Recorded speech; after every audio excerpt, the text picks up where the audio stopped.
जिस उपदेश से राम जी को राजकुमार भगवान राम बने, वो उपदेश आप सुन रहे हैं।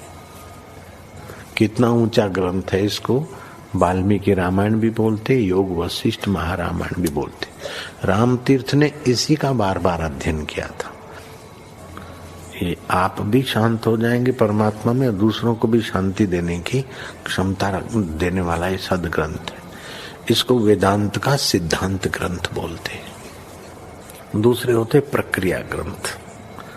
ये करके फिर कब वो आचार्य बनो तब समझो, ये तो थोड़ा पढ़ो और फिर वही सिद्धांत की बात। तो बार बार योग वशिष्ठ महारामायण विचारने योग। ओम श्री सदगुरु परमात्मने नमः। श्री वशिष्ठ जी बोले, हे राम जी,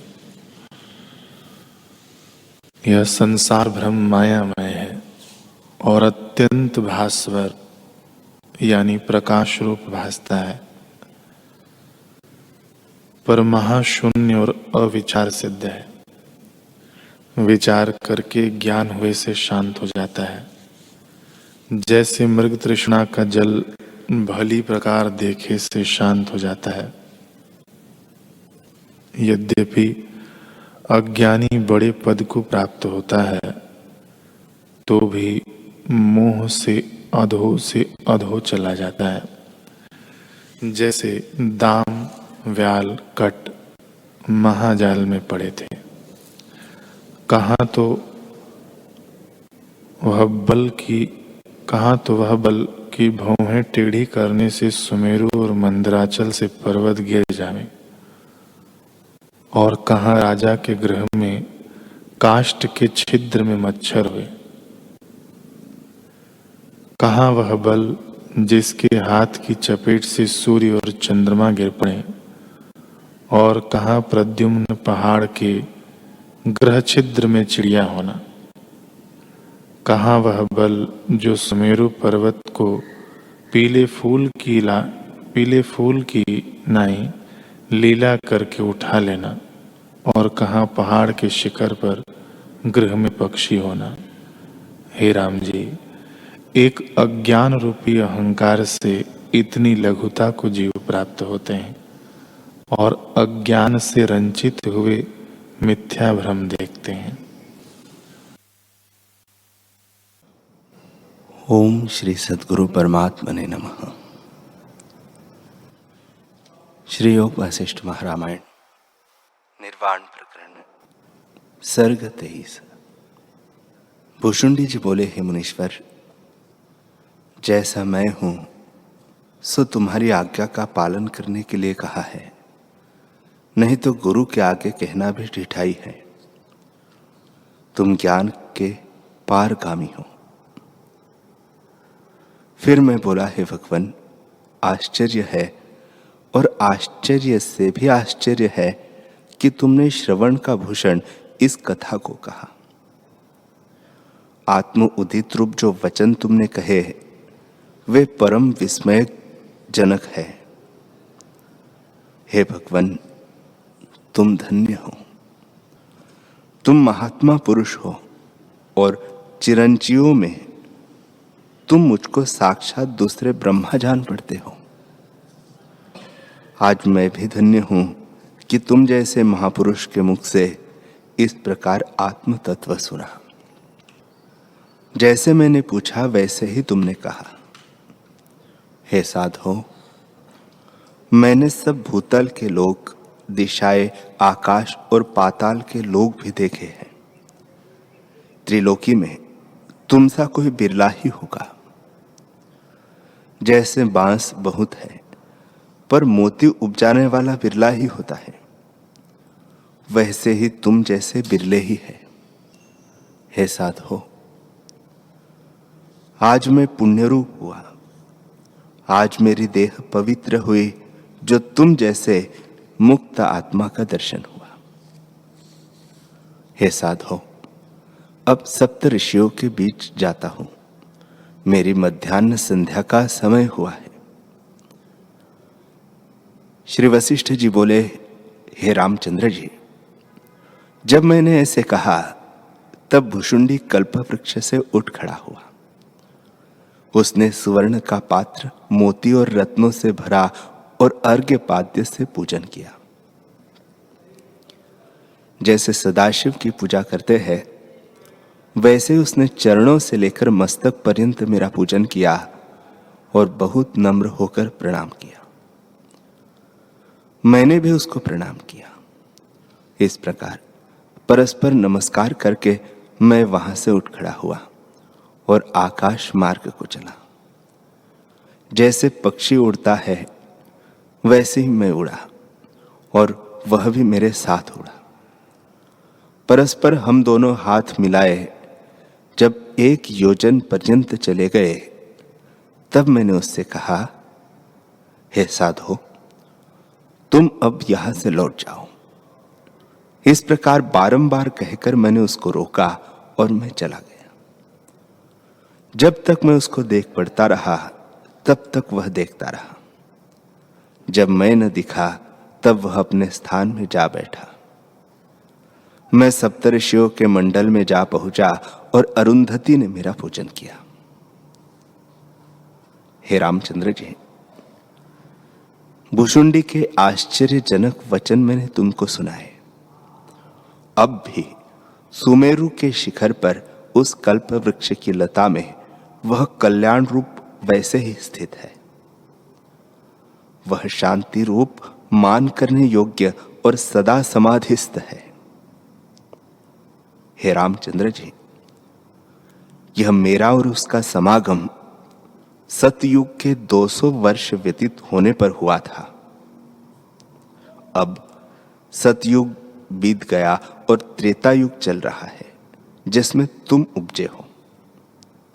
हे रामचंद्र जी, अभी 8 वर्ष पहले मेरा और उसका फिर समागम हुआ था। वह उसी वृक्षलता पर है। हे रामचंद्र जी, यह इतिहास जो मैंने तुमसे कहा है सो परम उत्तम है। जब इसको विचारोगे तब संसार भ्रम निवृत्त हो जाएगा। मुनि वशिष्ठ और भुशुंडी की कथा को जो निर्मल बुद्धि से विचारेगा वह भवरूप संसार के भय से छूट जाएगा।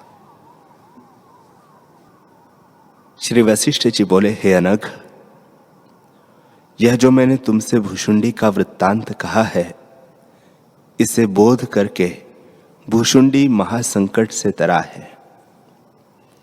इस दशा को तुम भी आश्रय करके प्राणों की युक्ति से अभ्यास करो, तब तुम भी भुशुंडी किनाई भव समुद्र के पार होंगे। जैसे भुशुंडी ने ज्ञान योग द्वारा पाने योग्य पद पाया वैसे ही तुम भी पाओ, और जैसे प्राण अपान के अभ्यास से भुशुंडी को परम तत्व प्राप्त हुआ वैसे ही तुम भी अभ्यास करके पाओगे। विज्ञान दृष्टि जो तुमने सुनी है उसकी ओर चित्त को लगाकर आत्मपद को पाओ, फिर जैसी इच्छा हो वैसा करो।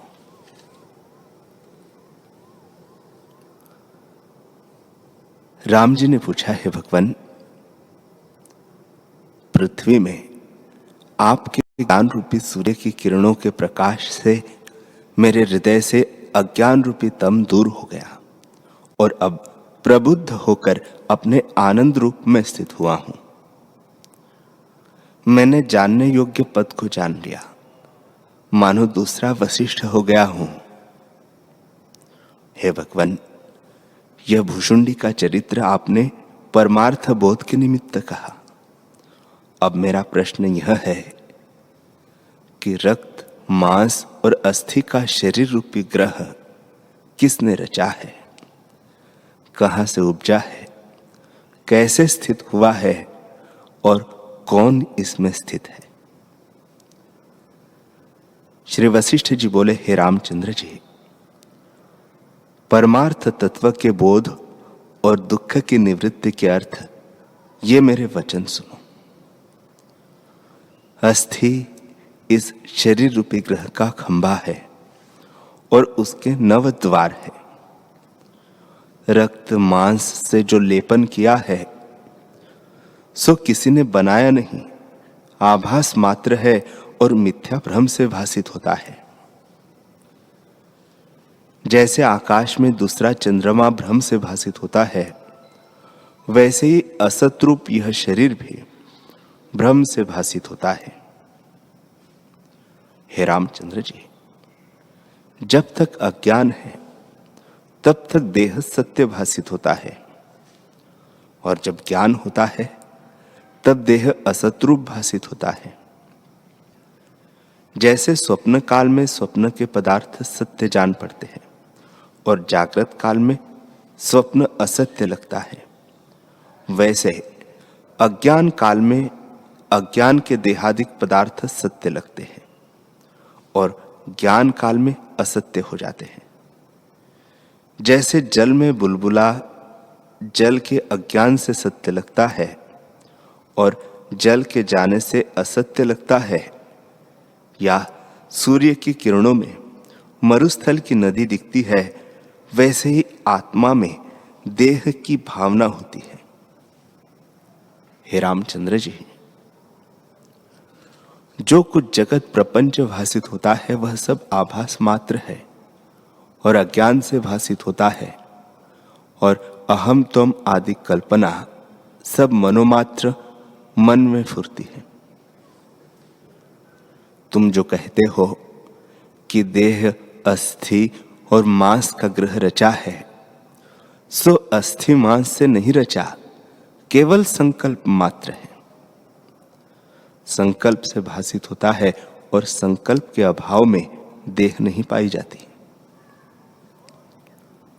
हे राघव, स्वप्न में जो देह रखकर दिशा, तट, पर्वत इत्यादि तुम देखते फिरते हो, जागृत में वह तुम्हारी देह कहा जाती है।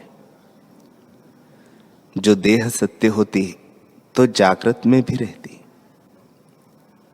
जीव मनोराज्य से स्वर्ग को जाता है तथा सुमेरु और भूमि लोक में फिरता है। हे रामचंद्र जी, इन स्थानों में जैसे मन का फुरना देह होकर भासित होता है सो असत्य रूप है, वैसे यह शरीर मन के स्फुरण मात्र है, इससे असत्य जानो। यह मेरा धन है, यह मेरी देह है, यह मेरा देश है इत्यादि कल्पना मन की रची हुई है। सबका बीज चित्त ही है। हे रामचंद्र जी, जगत को दीर्घकाल का सपना जानो या दीर्घ चित्त का भ्रम जानो अथवा दीर्घ मनोराज्य जानो, वास्तव में जगत कुछ नहीं है।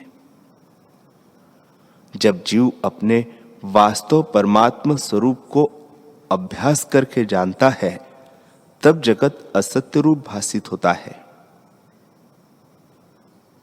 हे रामचंद्र जी, मैंने पहले भी तुमसे ब्रह्मा जी के वचनों से कहा है कि सब जगत मन का रचा हुआ है, इससे संकल्प मात्र है। चिरकाल के अभ्यास से सत प्रतीत होता है। जब दृढ़ प्रयत्न से पुरुष को आत्म अभ्यास हो, तब असत्य जान पड़ेगा। हे रामचंद्र जी, जो भावना हृदय में दृढ़ होती है उसका अभाव भी सुगम नहीं होता, पर जब उसके विपरीत भावना का अभ्यास करिए तब उसका अभाव हो जाता है। यह मैं हूं, यह और है इत्यादि कल्पना जो हृदय में दृढ़ हो रही है, जब इसके विपरीत आत्म भावना हो तब वह मिटे और सर्वत्र सब आत्मा ही देख पड़े। हे रामचंद्र जी, जिसकी तीव्र भावना होती है वही रूप उसका हो जाता है। जैसे कामी पुरुष को सुंदर स्त्री की कामना रहती है, वैसे ही जीव को जब आत्मपद की चिंता रहे तब वही रूप होता है। जैसे कीट भृंगी हो जाता है और जैसे दिन में जिस व्यापार का अभ्यास होता है तो रात्रि को स्वप्न में भी वही देख पड़ता है, वैसे ही जीव को जिसका दृढ़ अभ्यास होता है वही अनुभव होता है। जैसे सूर्य आकाश में तपता है और मरुस्थल में जल होकर भासित होता है, पर वह जल का अभाव है, वैसे ही भाव से रहित पृथ्वी आदि पदार्थ भ्रम से भावरूप भासित होते हैं। जैसे दृष्टि दोष से आकाश में तारे मोर पुच्छ जैसे प्रतीत होते हैं, वैसे ही अज्ञान से यह जगत जाल भासित होता है। हे रामचंद्र जी, यह सब जगत आभास रूप है। स्वरूप के प्रमाद से जीव भय और दुख को प्राप्त होता है, पर वह जब स्वरूप को जानता है तब भ्रम, भय और दुख से रहित होता है। जैसे स्वप्न में चित्त के भ्रम से सिंहों से भय पाता है और जब जागृत स्वरूप में चित्त आता है तब सिंह का भय निवृत्त हो जाता है, वैसे ही आत्मज्ञान से निर्भय होता है। जब वैराग्य का अभ्यास करके जीव निर्मल आत्मपद पा जाता है तब फिर क्षोभ को नहीं प्राप्त होता और राग द्वेष रूपी मल उसको नहीं स्पर्श करते। जैसे तांबा जब पारस के स्पर्श से स्वर्ण होता है तब वह तांबे के भाव को नहीं ग्रहण करता, वैसे जीव फिर मलिन नहीं होता।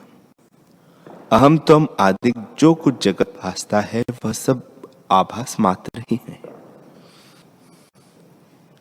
हे रामचंद्र जी, प्रथम सत्य और असत्य को जानकर असत्य का निरादर करो और सत्य का अभ्यास करो, तब चित्त सब कलनाओं से रहित होकर शांत पद प्राप्त होता है। जो तत्वज्ञान से सम्यक दर्शी हुआ है उसको जगत के इष्ट पदार्थ पाने से हर्ष नहीं होता और अनिष्ट को पाने से शोक नहीं होता। वह न किसी की स्तुति करता न किसी की निंदा, वह हृदय में शीतल और शांत रूप हो जाता है। जब कोई बांधव मृतक हो तब उससे दुख क्यों होता है? वह तो अवश्य ही मरता। जब अपनी मृत्यु आवे तब अवश्य शरीर छूटता है, फिर वृथा क्यों संताप होता है? जब संपदा प्राप्त हो तो उसे हर्ष नहीं होता, क्योंकि जो कुछ भोगना था सो भोगा, हर्ष किससे हुआ? दुख आकर प्राप्त हो तब शोक क्यों करना? शरीर का व्यवहार सुख दुख आता जाता है और अमिट है। जब अपना किया कर्म उदय होता है तब शोक क्यों करे? हे रामचंद्र जी, जो सत्य है वह असत्य नहीं और जो असत्य है सो सत्य नहीं, फिर राग द्वेष किस निमित्त करना? जिसको ऐसा निश्चय हुआ है कि न मैं हूं न जगत है और न पृथ्वी है, वह शोक किसका करे? जब देह अन्य है और मैं चैतन्य हूं तो चैतन्य का तो नाश नहीं होता, तब शोक किसका करना? हे रामचंद्र जी, दुख तो किसी प्रकार नहीं है, पर जब तक विचार नहीं तब तक दुख होता है और विचार किए से कोई दुख नहीं रहता। जो सम्यकदर्शी मुनीश्वर है वह सत्य को सत्य और असत्य को असत्य जानता है, इस कारण दुख नहीं पाता। जो असम्यकदर्शी है वह अज्ञान से दुख पाता है। जैसे दिन के अंत में पृथ्वी मंडल शीतल हो जाता है, वैसे ही सम्यकदर्शी का हृदय शीतल होता है। जिसको कर्तव्य में कर्तृत्व का अभिमान नहीं है, वही सम्यकदर्शी है। हे रामचंद्र जी, जितने जगत के पदार्थ है उनको हृदय से आभास मात्र जानो और बाहर जैसे आचार हो वैसे करो, अथवा उसका भी त्याग करो और निराभास होकर स्थित हो। मैं चिदाकाश, नित्य, सर्वज्ञ और सबसे रहित हूं। ऐसा अभ्यास करके अपने को एकांत और निर्मल देखोगे। अथवा ऐसी धारणा करो कि न मैं हूं, न ये लोग है, न अर्थरूप जगत का आडंबर है। अथवा ऐसे सोचो कि मैं ही नित्य शुद्ध चिदात्मा और आकाश रूप सब कुछ हूं। मुझसे कुछ भिन्न नहीं, मैं अपने आप में स्थित हूं। इन दोनों पक्षों में जो इच्छा हो सो ग्रहण करो तो तुमको सिद्धि प्राप्त होगी। जगत को आभास मात्र जानो, परंतु यह भी कलंक रूप है।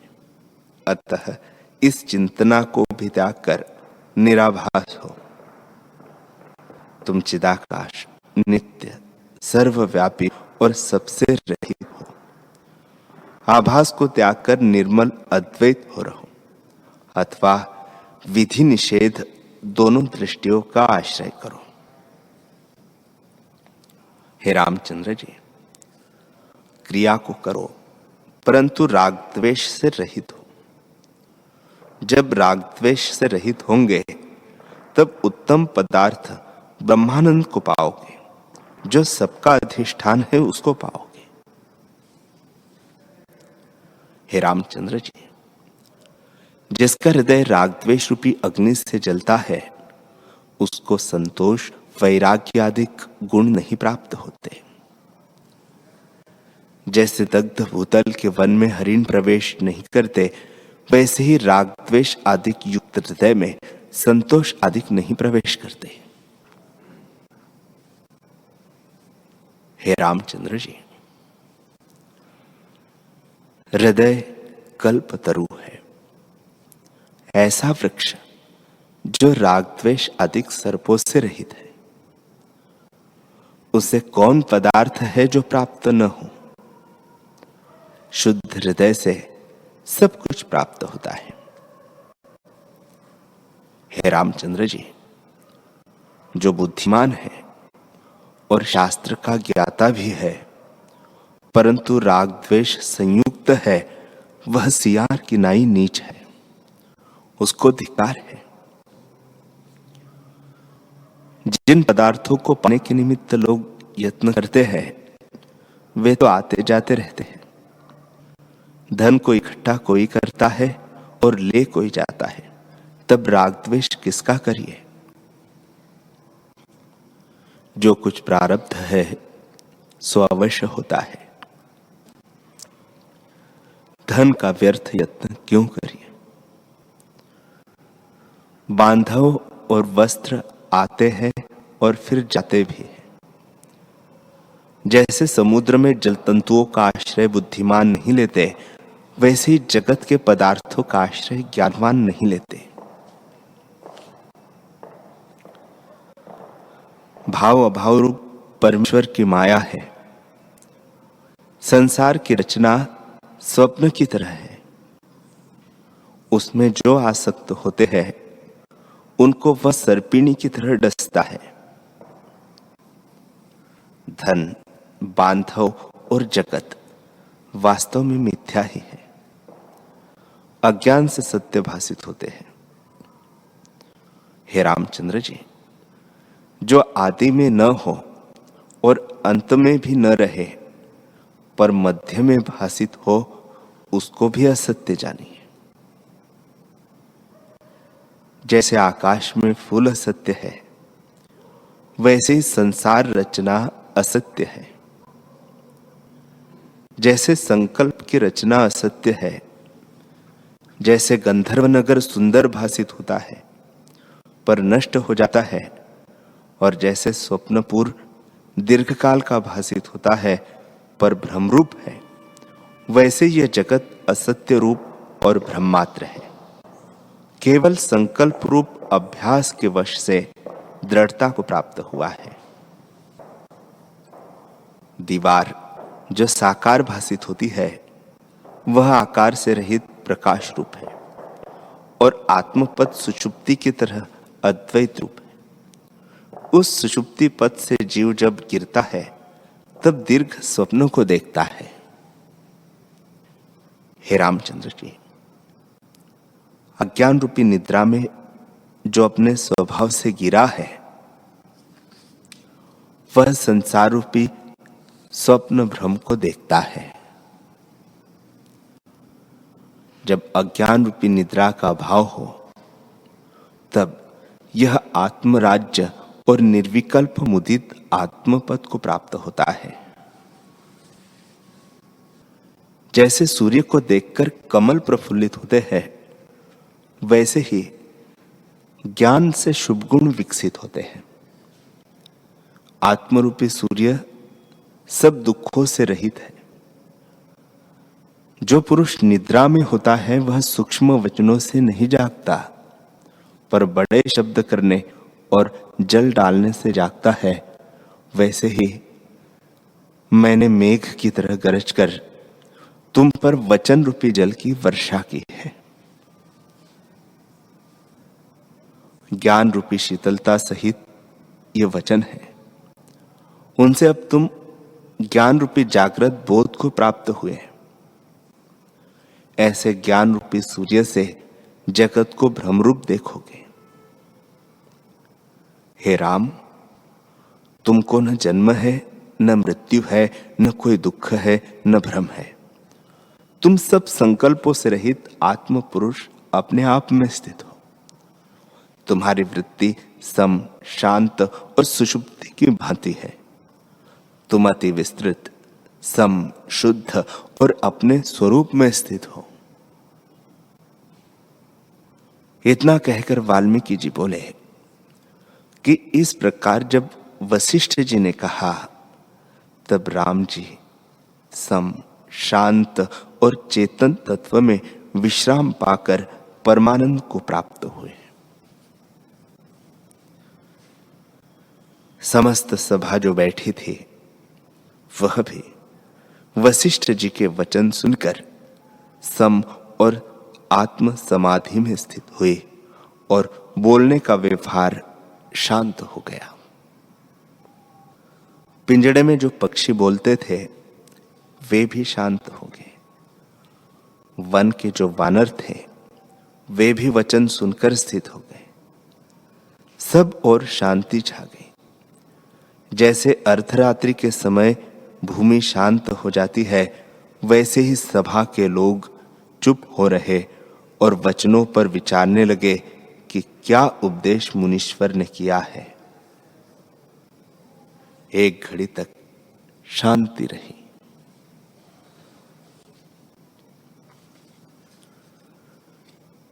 हरि ओम।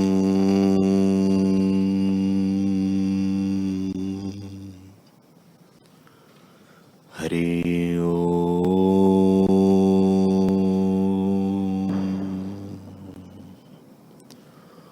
ओम सहना भवतु सहनौ भुनक्तु सह वीर्यं करवावहै तेजस्विनावधीतमस्तु मा विद्विषावहै। ओम शांति शांति शांति। श्री सद्गुरुदेव भगवान की जय।